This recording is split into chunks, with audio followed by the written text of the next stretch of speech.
هي ايه ليه لونها كده البدله يا عم احمد؟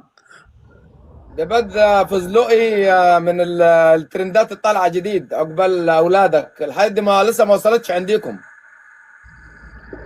يا رب ما توصل. يعني كده يا رب ما توصل.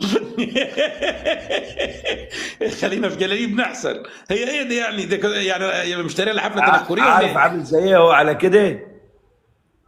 شفت اللي هيبيع زيار وقلل وزبادي بتاعت شكلك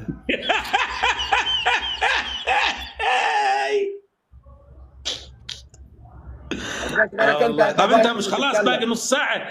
باقي نص ساعه وهترجعها ولا ايه؟ عشان الساعه 12 هم المحلات بتقفل. ولا شراء؟ خازوق ما يكون مشتريها. مشتريها لا يا لا، استاذ، اشتراها يا اللي راجل. هنطلب بيها الجمهور كله. ده والله واحد مشتريها. ده واحد مشحتها له يا راجل انت يعني من قلت الالوان، يعني دول كل واحد يمشي وراك يغمز زي طبق الكمونيه، يعني من قلت الالوان كان جبت اي حاجه. من غير يمين انا ما اقعد في الجوله اللي فيها تنمر علي دي، لازم حقي ناخده منه.